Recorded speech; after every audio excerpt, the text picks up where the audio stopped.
पुढील बातमीकडे मंचरमध्ये दर्गा आणि मंदिर हा वाद पुन्हा एकदा पेटलेला आहे। पांडवकालीन बारव प्रकरणी तणावपूर्ण वातावरण त्यामुळे मंचरमध्ये निर्माण झालेले आहे।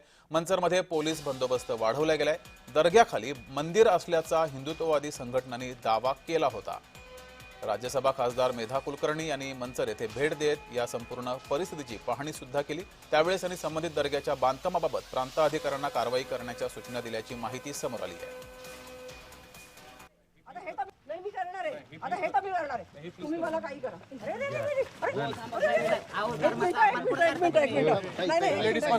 लेडीज घ्या बरं। माझ्या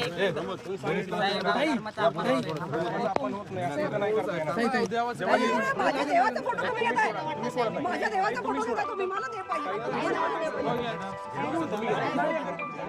नाही मी करणार आहे।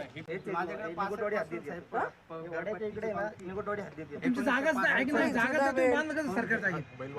जुना बेल बाजार कुठे आहे? मनसरपासून कुठं आहे दाखव ना। आहे ना मनसर इथं जागा आहे का तुमची? जागा आहे सातबारा का? सातबारा आहे का?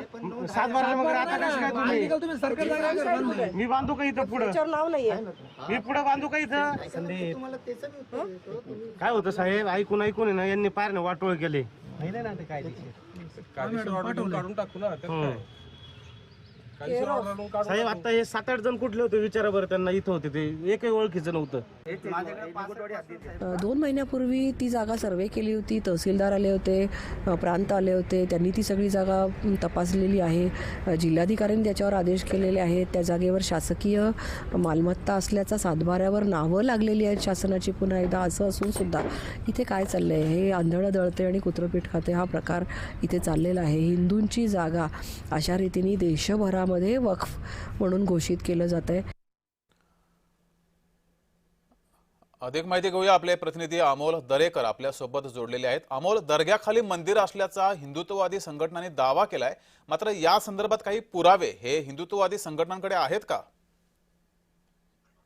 नक्कीच जगदीश, काही दिवसापूर्वी मंचर भागामध्ये या ठिकाणी रस्ता रुंदीकरणाचं काम चालू होतं आणि एका दर्ग्याच्या मशिदीच्या खाली खरं तर मंदिराची पार्श्वभूमी असल्याची घटना घडलेली होती आणि त्यानंतर मंचर परिसरामध्ये खरं तर वादंग निर्माण झाला होता आणि हिंदुत्ववादी संघटनेने त्याकडे पाठपुरावा केला होता। त्यानंतर मुस्लिम समाज आक्रमक होताना पाहायला मिळत होता। परंतु आज किल्ले शिवनेरीवरती मेघा कुलकर्णी ह्या खरं तर या जन्मभूमी असणाऱ्या शिवाजी महाराजांना अभिवादन करण्यासाठी आल्या आणि त्यानंतर मंचर येथील असणाऱ्या हिंदुत्व संघटनेने खरं तर त्यांच्याकडे पाठपुरावा केला।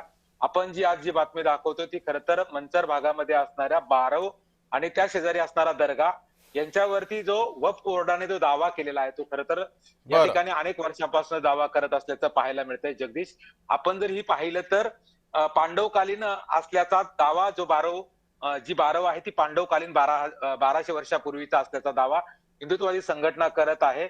त्या अनुषंगाने खरं तर राज्यसभेच्या खासदार मेघा कुलकर्णी यांनी खरं तर स्थानिक प्रांत आणि तहसीलदारांना या ठिकाणी संपर्क साधला होता आणि जो अनधिकृत जी दर्गा आहे ते थडगा आहे त्याची या ठिकाणी त्यांना चौकशी करण्याचे आदेशही नक्कीच, आणि त्यानंतर आता पोलिसांची चौकशी सुरू झालेली आहे। नेमकं सत्य काय आहे ते समोर येईल।